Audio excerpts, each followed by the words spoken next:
یونس علیہ السلام۔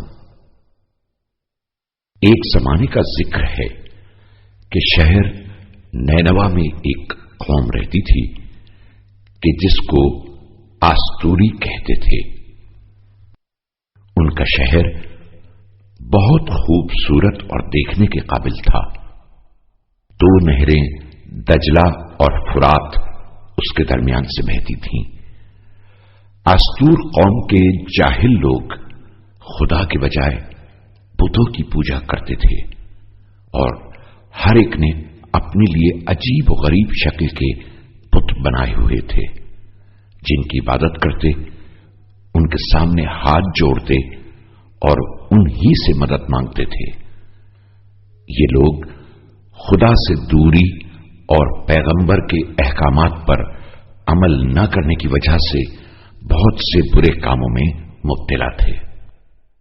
ظلم و ستم کرتے، فقیروں کی مدد نہ کرتے اور ان سے غرور اور تکبر سے پیش آتے۔ ہمارے مہربان خدا نے ان لوگوں کی ہدایت اور انہیں گناہوں سے دور کرنے کے لیے حضرت یونس علیہ السلام کو نبی بنا کر بھیجا۔ حضرت یونس علیہ السلام جو کہ ایک مہربان اور نرم دل انسان تھے، انہوں نے اس آستوری قوم کو خدا اور قیامت کی طرف دعوت دیتے ہوئے کہا، اے لوگو، خدا ظالم اور گناہگار قوم کو پسند نہیں کرتا۔ تم سب اپنے گناہوں سے توبہ کرو اور بت پرستی چھوڑ دو۔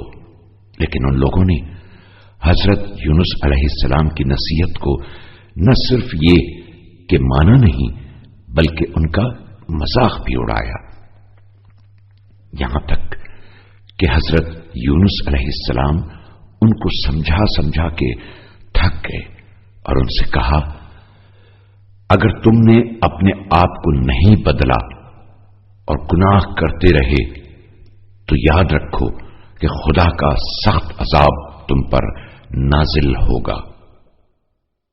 جب لوگوں نے حضرت یونس علیہ السلام کی نصیحت کو نہ مانا اور آپ کا اور مذاق اڑایا تو آپ نے غم و غصے کی حالت میں شہر چھوڑ دیا اور ساحل سمندر کی جانب چلے گئے، کیونکہ وہ جانتے تھے کہ خدا کی اس نافرمانی کا عذاب ان قریب ان پر نازل ہوگا۔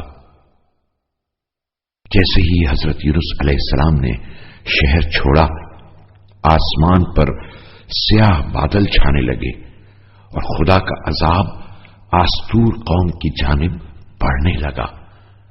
لوگ خوف اور وحشت کے عالم میں ایک دوسرے کو دیکھ رہے تھے اور پیغمبر خدا کی باتوں پر عمل نہ کرنے پر سخت نادم تھے۔ لوگ گھروں سے باہر نکل پڑے اور پورا شہر شعور کی آوازوں سے گونج اٹھا۔ سب نے خدا سے توبہ کی اور حضرت یونس علیہ السلام کی نبوت اور روز قیامت پر ایمان لے آئے اور بتوں کو توڑ دیا اور صرف خدا کی عبادت کا عہد کیا۔ خدا نے ان کی توبہ قبول کر لی اور عذاب کو ان پر سے اٹھا لیا۔ حضرت یونس علیہ السلام شہر کے لوگوں پر عذاب کے نزول اور توبہ سے بے خبر ساحل پر ٹہل رہے تھے کہ آپ نے دیکھا کہ ایک بڑی کشتی سفر پر روانہ ہونے والی ہے۔ آپ بھی اس کشتی پر سوار ہو گئے۔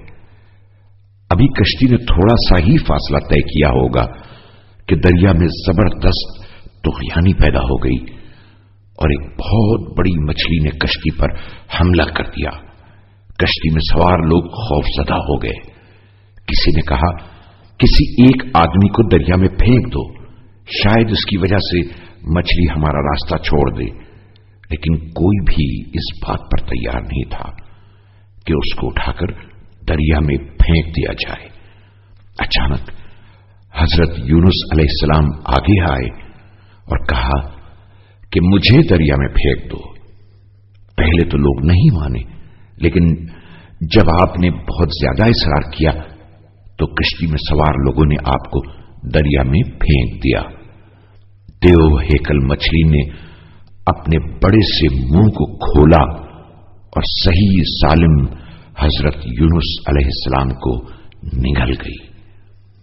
مچھلی کا پیٹ بہت بڑا تھا، لیکن شیشے کی طرح صاف و شفاف، جس میں عجیب و غریب مناظر حضرت یونس علیہ السلام کو نظر آ رہے تھے۔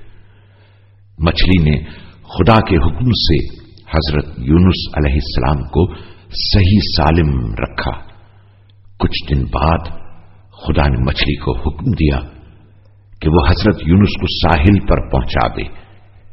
مچھلی نے خدا کے حکم کی اطاعت کی اور آپ کو ساحل پر چھوڑ دیا۔ آپ کو بہت بھوک لگتی تھی۔ جیسے ہی آپ نے پلٹ کر دیکھا تو ایک کدو کا درخت نظر آیا۔ آپ نے اس کدو سے اپنی بھوک ختم کی اور آرام کیا۔